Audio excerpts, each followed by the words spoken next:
Awesome. So thank you all. So my name is Nate Shalev. I'm the Senior Director of Programs and Strategy at A Wider Bridge. I'm joined here with Elisha Alexander from Maavarim as well.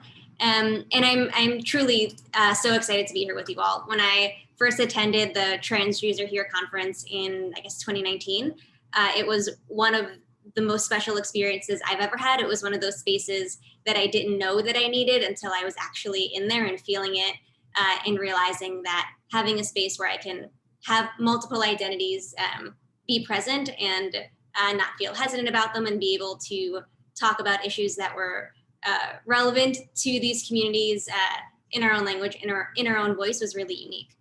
During that conference, something that I felt was missing was a specific space to talk about the connection to the trans community in Israel. And it's something that I really wanted. So this is part of why this specific conversation is happening. So just a note for what we'll be going through today. So we'll start off with just like a quick introductory exercise to get us all in the space together here. I know I'm sure folks have been doing a few other things, maybe attending other sessions, maybe doing other work, and that's just fine, but we'll take a moment just to be here together with all of us. And then we'll just go through, I'll hand it to Elisha, and he'll talk about some of the specific things about the trans community in Israel, some of the priorities, what the work of Maavarim does, and then we'll just open up the conversation to things that feel most relevant for folks, so we can talk about similarities and differences in the community. I added some things in the description about BDS and pinkwashing because I know those topics often come up in these conversations, but they don't have to. So I want to note that whatever feels most relevant to you all, let us know in the chat as we're talking, and we'll just be sure to make this as relevant as possible. This is meant to be a casual conversation, provide that space for connection. So with that said, let's get into it and see who's in the room. So we're gonna play a quick game of Would You Rather. So I'm gonna say a sentence and either in the chat, let's just do in the chat for now. So in the chat, let me know which one you would choose. So as a sample, the first one is, would you rather have an unlimited supply of your favorite drink or your favorite snack? So just write in the chat if you'd rather have an unlimited supply of your favorite drink or your favorite snack. You can just go ahead and write drink or snack. Snack, I see a snack in there, great. Snacks, yeah. It's gonna be a hard one. All right, I really like this consensus building here.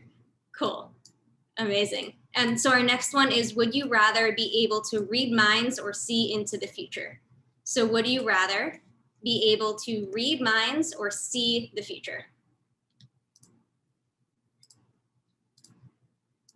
See the future, okay. Minds, all right, I get it. Cool, both are scary. All right, I get it. So no worries, we can just sit with it. So the next one is, would you rather have a really fancy car or a really fancy house? So would you rather have a really fancy car or a fancy house?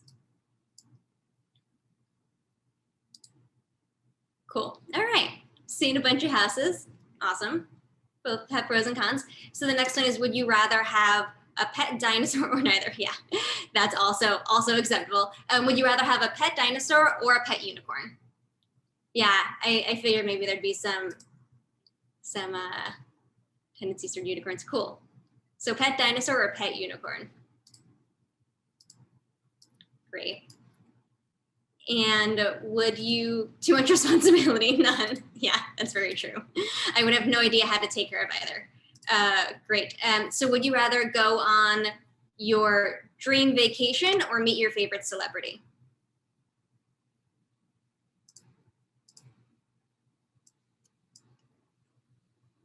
Cool.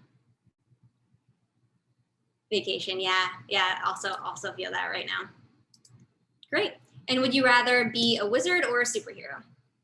And superhero can be taken, wizard can be taken however yeah, you want to feel it, or same thing with superhero.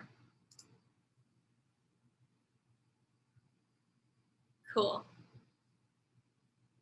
Amazing. Seeing some mixed options here, great. And then our last one is, would you rather always have to sing when you speak or dance everywhere you went? So would you rather always have to sing when you speak or dance everywhere you went? Cool. Okay. Seeing some mixed ones, singing, dancing, my thing. Okay, Elisha. It could also be neither. You know, these are just options for how we might want to communicate with each other. Cool. Singing, dancing, amazing.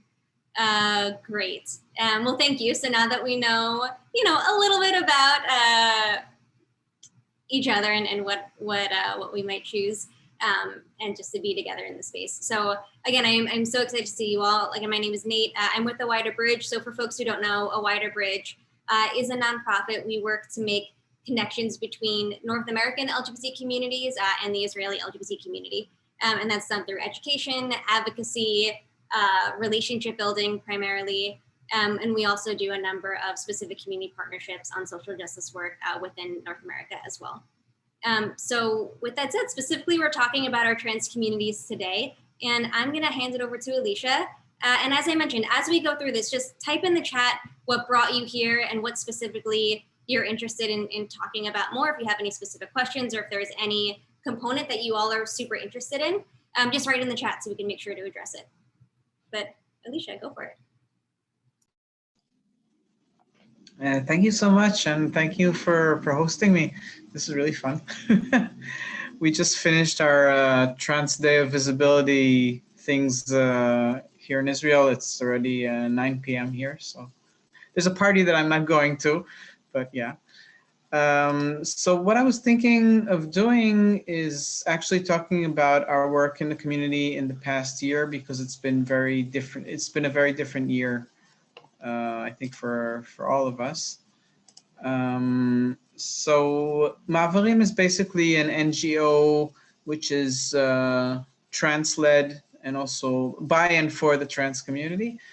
And we basically provide information and assistance to the trans community, but also to policymakers and professionals with information about the trans community. We're the largest trans knowledge center in Israel. And as an organization, we more or less shy away from direct emergency relief. We focus on impact and how we can help as many people as possible in the most effective ways. But I must say 2020, everything was very different. I think I have argument with with Americans where it's worse here or there. But it was pretty scary in the beginning, and I was actually most worried about my aunt and uncle stuck in New York City. They're okay. But as an organization, we had our troubles too because of the lockdown. Then Maavarim's funding from the state was late, and we were not sure we could keep our doors open. Our financial officer and I decided to take leave without pay and continue our work as volunteers, but we went back to getting our pay after, I think it was 2 months, something like that. We managed to stabilize the organization. It took about a month. And we realized if we really want to help our community, that this year would have to be different than what we were doing in previous years. And the first thing we did is the things that we do best. We sent out letters to the Ministry of Health, to the Ministry of Welfare and law enforcement, requesting that they exercise every precaution and abstain from transphobic treatment towards trans people. I'm sure you know the police are not easy. And also we explained the high risk that our community is in. And I was very happy. We were very happy when not only we requested these things, also the Deputy Attorney General of Israel sent similar requests to law enforcement. The second thing we did was we organized special online events with LGBT-friendly doctors so people can feel free to ask questions regarding how to stay safe.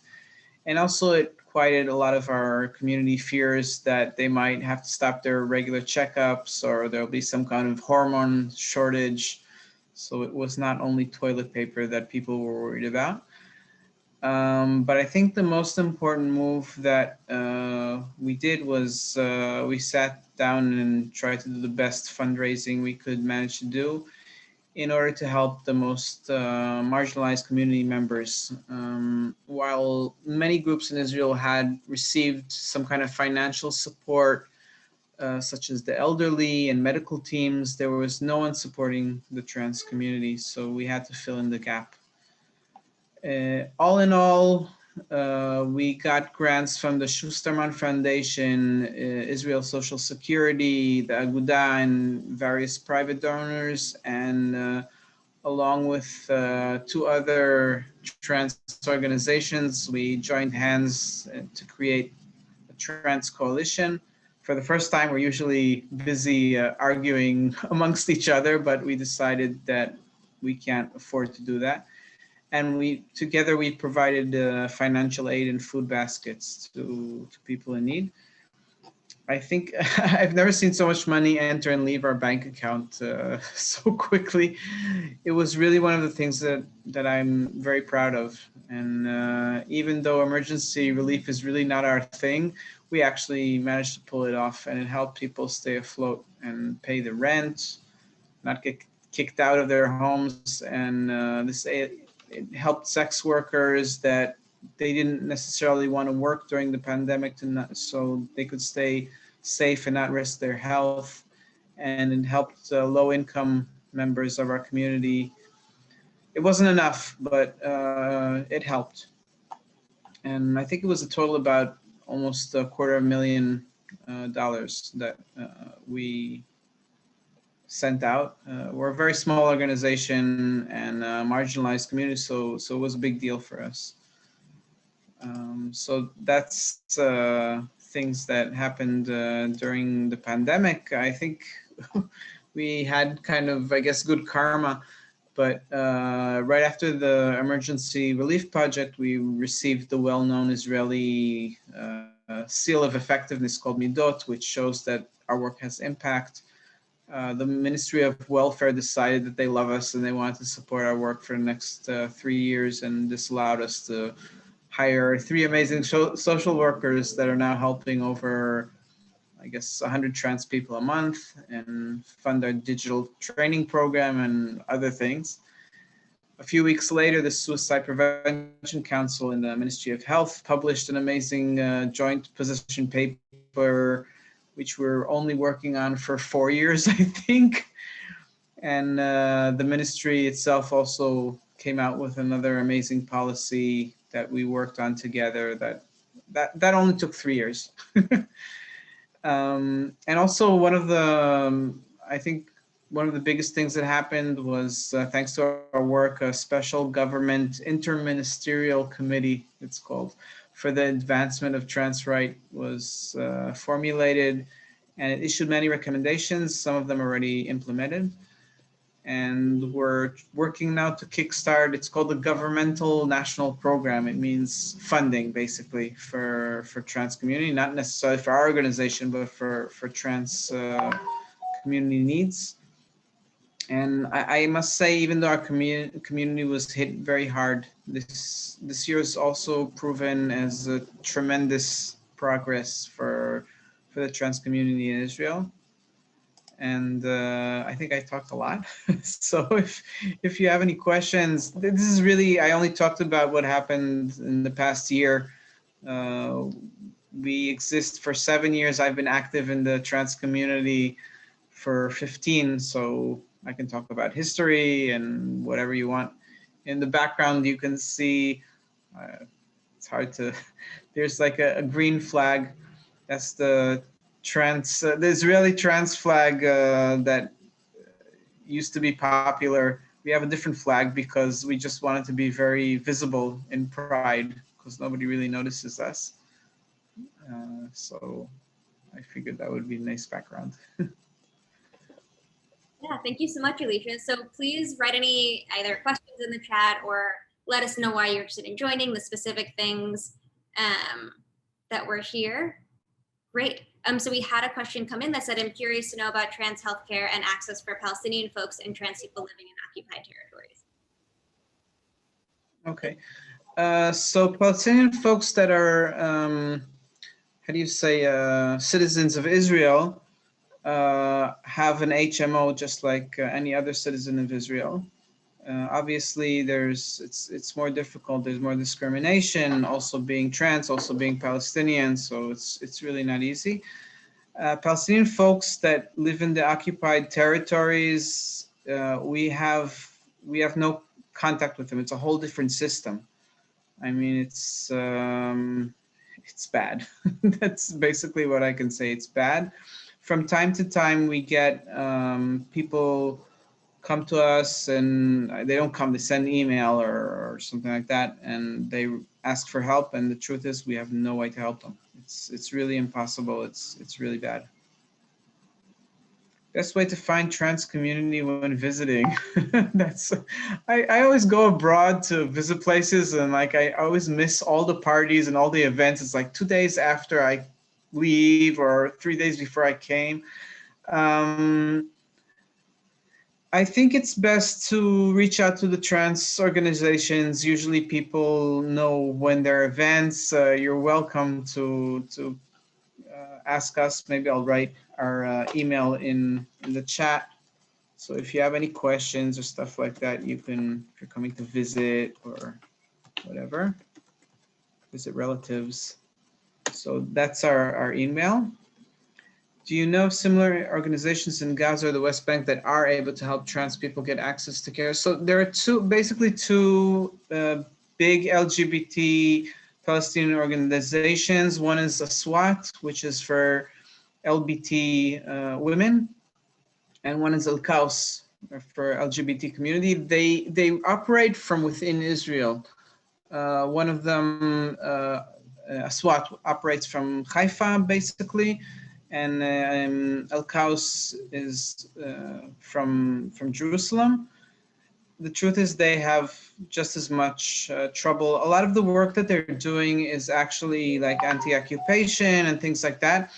And many times their hands are tied. They can't really help. It's a really, really bad situation. The thing is that in Israel,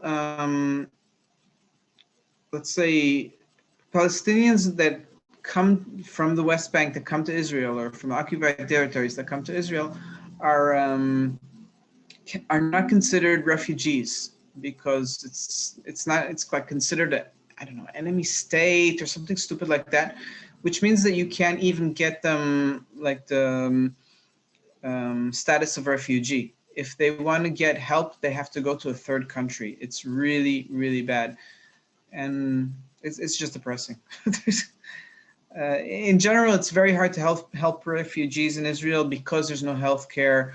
So sometimes, like, we manage to, I don't know, like getting checkups and things like that. Sometimes you can get through, how do you say, research. Like sometimes there's research about trans people, so you can get checkups through them. So that's like one way to get checkups, not through a healthcare provider. So I would look up Al-Kaus and Aswat. They're general LGBT organizations, but they also assist trans people.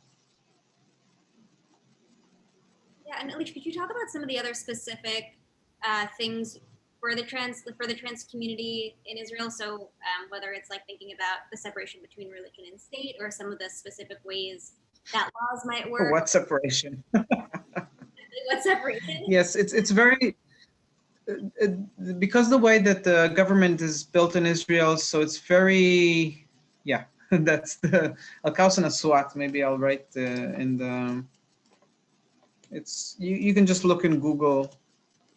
I'm replying to the chat. I don't know if people's not, wait,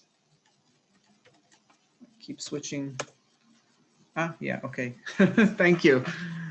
So yeah, those organizations. Because the way the government is built in Israel, so for the past few years, we've had ultra-Orthodox parties in the coalition, which means there's a status quo where it's impossible to pass pro-LGBT laws. The LGBT organizations are kind of fighting that, but we feel it's like banging your head against the wall. So basically what we try to do is change policy and not laws. It's something that policy you can change, laws you can't really change, which is not exactly true, because in a few years ago there was one government for a short time with no ultra-Orthodox parties, and that's when one of the only law that protects trans people was passed in the Israeli parliament. It's the Students' Rights Act or something like that, that protects students from discrimination based on gender. So it's very difficult. Israel is, well, also the United States. United States is not. There's separation between religion and state, but it's a very religious country, and Israel is, I think, less religious, but because there's no separation, so it's very difficult. Thank you. And there was a general question about trans healthcare and hormone or surgery access. Where is that?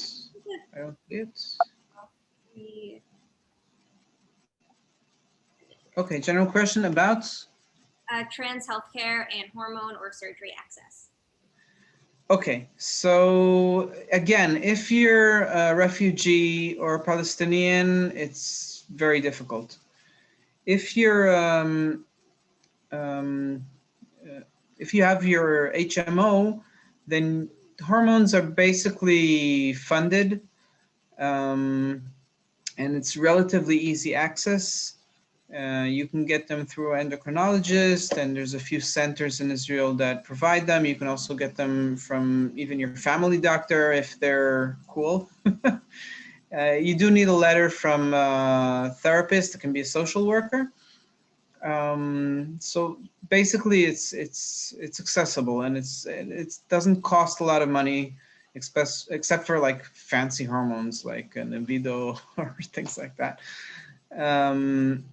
Blockers for kids under 18, then it's more difficult. There's you need more letters. Blockers are not funded by the state, so it's expensive. But anyway, you need your parents' consent. So some trans kids that have parents, so it's sometimes means that they have money, but there's also a lot of low-income families that can't necessarily afford it. Regarding surgeries, under 18, there is no public access to surgeries. It means if you have the money, you can go privately. If you don't have the money, then tough luck, no surgery for you. Over 18, there's a stupid committee that you have to pass. It's a year-long committee. We've been banging our head against the wall with this committee that they publish their like internal policy, their criteria for who gets surgery, who does not get surgery. In Israel, it is illegal to do bottom surgery privately. So even if I have the money and there's some surgeon that wants to do it, can't do it. It's illegal. It's the only surgery in Israel which is illegal. You can only do it publicly. And for bottom surgery for trans men, there's no option. You can go abroad, and sometimes you can manage to get funding from the state, sometimes not. It's very difficult. And for trans women, then there's about 2 surgeries a month, which is ridiculous. There's a lot of people waiting in line. The lines are, you can wait for 5 years. And many trans women that need the surgery, they prefer to go to Thailand and do it from their own money, which means that many people need to get large sums of money in a short time, which means sex work many times. But other surgeries like top surgery are also available privately. The line is not so long, even in public health. I think the reason that, I mean, it is pretty crappy in Israel, but I don't know if I'm allowed to say that on Zoom. But because we have a public health system as opposed to the United States, then some things are good. I think the hormone business is pretty not bad. Could be better, but not bad. And Alicia, there was a question about if you have a sense for how much top surgery costs if people get it privately in Israel. I guess it's sort of the same like the United States. I'm so bad at numbers, sorry. But if you send an email to the email that I wrote over there, info @maavarim.org, then our social workers can give you all the numbers, all the information you want, because that's what we do as an organization. So I'm sorry I don't remember the numbers by heart. Thank you. So I know right now Yeah. in the U.S., like there's conversations about trans inclusion in sports and some other major topics. I'd love to hear what you think about what some of those major priorities are in Israel, or like if you were able to like had unlimited funding, right? Like what are maybe the handful of issues that you would wanna Well, I have to say that sports is not the most important thing that we're doing. Is the truth is the way that Maavarim usually works, we sort of prioritize things by what's easy. For example, one of the things that we managed to do was publish policy regarding allowing trans people to serve in the army. I must say, as an organization, the army is not a priority for us because also, like, part of our community thinks that the army should be abolished and occupation and all that, and they're against the army. And I mean, it's not necessarily a life-saving thing. So usually, life-saving things are top priority, like healthcare and food and education and things like that. But in Israel, the army is like considered something really important. It allows people from low income to mobilize economically. Many times you can't get a job if you haven't been in the army. This is horrible discrimination, but we want to allow trans people to have all the options they deserve, even if they're not the best. Um, but because the army is so important, this policy really impressed the how do you say, the prison system in Israel. And policy in the prison system is definitely one of the top priorities. I mean, there was, well, you know, it's the same thing all over the world. Also in Israel, trans women many times were incarcerated in all male jails. But the moment we came to the prison system and we talked about policy, and we said, yeah, the army has a policy. Like, wow, the army has a policy? What, there's trans people in the army? Yeah, there's many trans. So they were really impressed. So I think that really made a big change. So we usually do what's easy, and then it moves things that are more difficult. We don't bang our head against the wall. I think one of the things that happened this year during the emergency relief Corona project was that, together with giving out urgent financial support, we also did, among all the people that got the support, we did a survey to see what's important for them. And employment is definitely one of the top priorities for many trans people. Many people talk about it, even if it's for themselves, or people say it's important for the community. So we're trying to put more emphasis on that in the coming year. I hope we manage to fundraise to get the funds for that.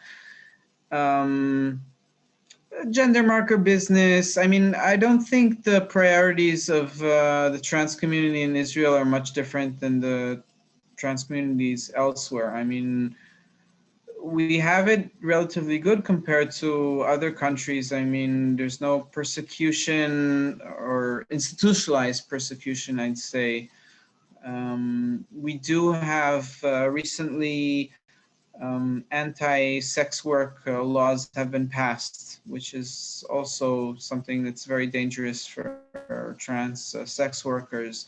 So that's also, I guess, might be different from country to country, but you know, healthcare. I don't have to tell you what everyone's trans here. You know what the priorities are. Any other questions? So folks, again, write in the chat what you're interested in learning more about. It could be a general topic. It could be a specific question. I can tell jokes. Right, maybe the jokes. No, I actually wanted to know if you could tell us a little bit more about, in 2018, there was that huge march within Israel, right? It was rallies and parades. Yeah, I wanted to put that as our background, but I couldn't find the picture. In 2019, there was a very big demonstration of the LGBT community regarding surrogacy. Am I pronouncing it right? Okay. And that, for example, we don't see as a top priority. I mean, it's very privileged. I mean, most people, first of all, they don't have the money to do it, and it's not life-saving, and there's so many ways to, I don't know, have a family. So we didn't view it as something that's really top priority, but we're kind of, we're the more diplomatic trans organization. So we're like, okay, that's your thing, do your thing, whatever. But during this time, there was a trans woman who was stabbed. She was a sex worker, and we figured, I mean, stabbing, that's a big deal. I mean, in 2015, the Pride in Israel was it was dedicated to the trans community, but in August there was a stabbing in Jerusalem, and everyone put the topic aside and concentrated on the stabbing because the stabbing is important, and that's okay, even though it wasn't a trans issue. And I figured this is what has to happen now. I mean, we can't talk about surrogacy when there was a woman that was stabbed. And some of the LGBT organizations didn't really get it in the beginning. They're like, she wasn't stabbed because she was trans. She was stabbed because she was in sex work. Yeah, but why was she in sex work? So it was kind of hard to convince the LGBT organizations, but not only that, the media was already so stuck in the surrogacy thing, and even when we talked about the stabbing, it really didn't really register. People didn't get it. And we decided that we want to do a demonstration, and somehow we decided it's going to be on this and that day. And then suddenly there was, the LGBT organizations decided that they want to do the surrogacy demonstration. They didn't call the surrogacy demonstration, it's LGBT rights, but everyone talked about it as the surrogacy demonstration. And there was a big balagan, it's called in Hebrew, big mess. People fought and argued which demonstration is more important. Why are you not talking about trans women in sex work? And it was difficult. But I must say, while there were 100,000 people or so in Kikar Rabin talking about gays having babies, not that there's anything wrong with that. We mobilized like 7,000 people in a march in South Tel Aviv, which is considered like more hardcore, sort of take back the night thing, from where she lived to the old bus station. I don't know if people ever been to Tel Aviv. And that was a big deal. That was like the biggest trans demonstration ever. 7,000 people. It was wow. And it made an impact. I think it changed discourse. So I'm pretty proud of that. How does the process of transitioning as an Israeli Jew bump up against official rabbinate? Oh, I don't think they recognize anything that has to do with trans. If you want to get married, if you want to do anything with the rabbinate, you're kind of screwed. It's not possible. Okay, so there was a trans guy that married his wife, I guess. She was cis, and they did it through the rabbinate. The rabbinate didn't know. He changed his gender markers, so they didn't know. And then some loving relative decided to snitch and tell them off to the rabbinate, and they canceled the marriage, which is really not nice. And then a few years ago, they came out with this, I don't know, it was in all the papers. The rabbinate is now going to put millions of shekels in order to build, I don't know, a database so trans people won't be able to trick the system and get married or something like that. I don't know if they actually built it. I think it's kind of a waste of money. They can spend it on other things. So trans Jews can get married. Maybe if they don't have any mean relatives, they can probably do it under the radar, assuming they marry person of the opposite gender, because some trans people are gay. But they can also get married abroad, like gay people do, and then it counts as marriage also in Israel. But you can have a ceremony in Israel. You don't have to go to the Orthodox rabbinate. You can have a ceremony. Could be nice. Yeah, and I there was hope that also helps. a story with not recently, but with Amit Suk that we just had, who was talking about when she got married before she transitioned, and then when she wanted to get divorced, the rabbin wouldn't recognize the transition, and she had to go through the divorce process the way that a man goes through the divorce process. So I think there's also if that helps in terms of Yeah. Is it possible for people to change a gender marker on their ID, like formally? So the answer is yes. It used to be very, very difficult. You could only do it with bottom surgery. Then it became any surgery, as long as you don't, if you word it the right way, it can be like some kind of surgery. And then, I don't know, a few trans people got pregnant, and then the Ministry of Interior got angry. And then some of the trans community started blaming the people that got pregnant. Why did they do that? Which is really stupid because it's not their fault, of course. And then there was this committee for changing your gender marker that you had to wait for 2 years. And recently they fixed up the committee, so it's much easier. And we're working on changing it. So instead of going through a committee through the Ministry of Health, why is health related to gender marker? I don't know, unless we're crazy. So we're working to move it to the Ministry of Justice and try to make it a very easy process. So yes, it's possible. It's not so difficult. It used to be worse. You need a letter from an endocrinologist, and it seems like it was up to whoever was at the office that day yeah, it used to be you go to this office of the Ministry of Interior and you have a nice person there and it works, and you go to a different office and there's a mean person there and it doesn't work.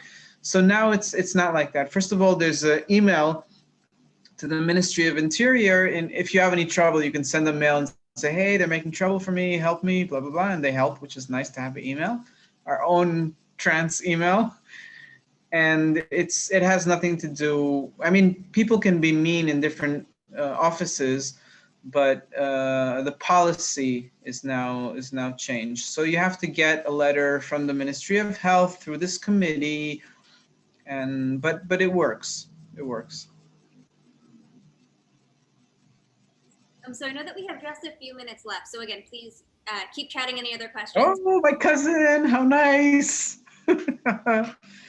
Hello, cousin. But Alicia, could you This is talk nice. about some of the importance of the connections of the community? Oh, that was a private message. I wasn't supposed to read that out loud. That's okay. We're all family, so. I think the connection between the trans community in Israel and the trans community in the United States is that we're family. Yeah, I mean, I know that we've brought, when we brought you over to speak to folks, working in trans organizations here, and I think A lot of our challenges are similar, and we just are stronger when we're talking to one another and talking about these challenges and figuring the best paths forward, whether it's advocacy for one another or even just offering suggestions. So again, I do just want to have a time check for about 5 minutes, but please, we have the time, so let's use it if anyone has any other questions. Nate, do you want to say anything? I've been talking the whole time. Well, I think folks probably have a good understanding of like the North American issues within the community and some of the strengths, but if there's anything that can be helpful in talking from the perspective of A Wider Bridge. But a lot of it really is about those relationships and those connections. Whenever we bring folks to Israel to talk to you all, it's really being able to see one another, identify who we are in one another, and again, really helping to identify where our challenges are and where we want to build, right? You mentioned some things with sex work, some things with gender markers and all of that. I think some things are easier in Israel and some things are harder here and vice versa. Yeah, I like going to the States and stealing everyone's ideas. I think it's great. There's amazing work and done in all kinds of different communities. I think we have a lot to learn from each other, and that's great. Absolutely. So there's just a question if the event will occur next year. And I believe that this conference happens every other year. But if there's somebody from CBSC who wants to confirm that, and then if, I mean, I would love to always have this conversation with you all. Like I said, this is a really special space for me. Great. So it does happen every other year. So absolutely. And I'll add just like A Wider Bridge as well. So we have events happening as much as we can to have these conversations with Maavarim or with others in Israel. So you can email us as well or follow us in any of the channels to get updates on those events. But yeah, I mean, I think, like I said, we're all facing similar challenges, so it's always helpful just to.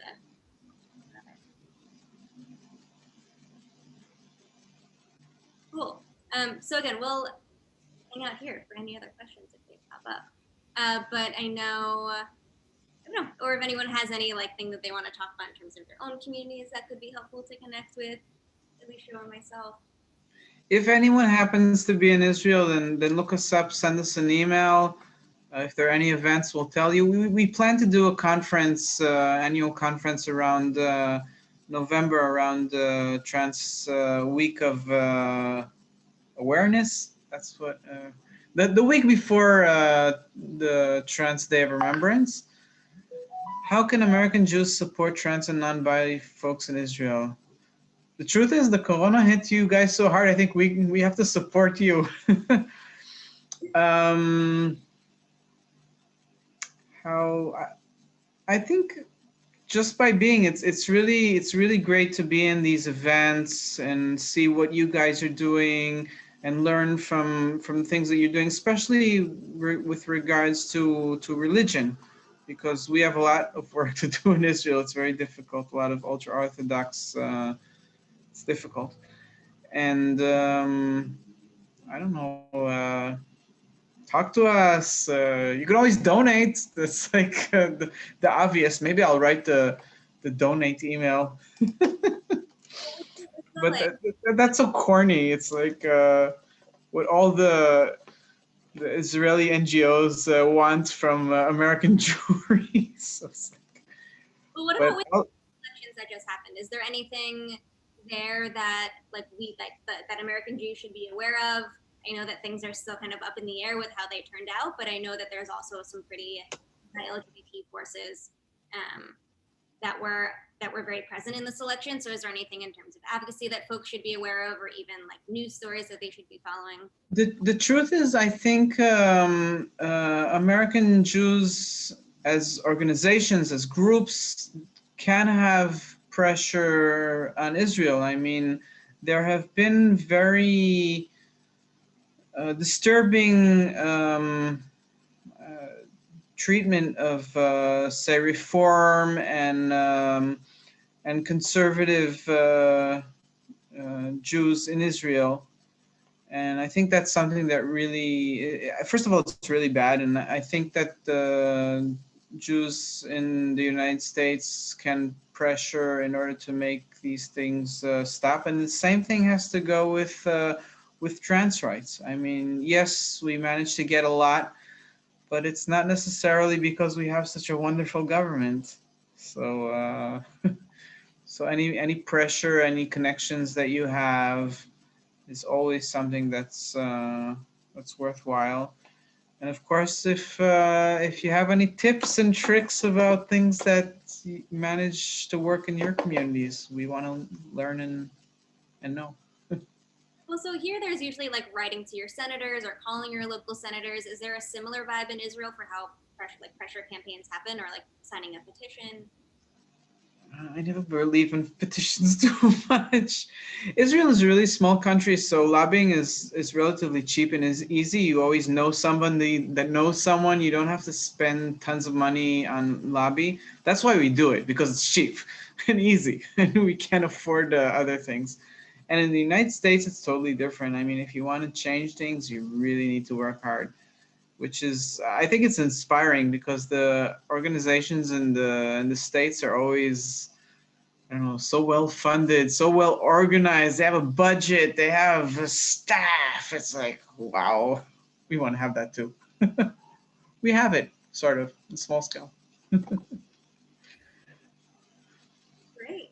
Well, thank you so much, Elisha, and thank you all for joining us. Again, I'll post my email in this chat. Happy Visibility Day, and feel free to contact us with any questions if you're visiting relatives or whatever. Yes, and you could also always reach out to Wider Bridge, and we'll connect you as well if you somehow lose this email. But we're here, and so happy to be having this conversation with you all. Thank you so much, Nate. Thank you, Elisha. Thank you. Well, have fun with the rest of the sessions, and I hope they're great. Jennifer, it's cool to just log off. I'm assuming this will record on your side, and we don't have to do anything on our side. Yes, we will have the recording, and we'll send you the information afterwards. Thank you all so much. Yeah, Take thanks. care. Enjoy the rest of your day.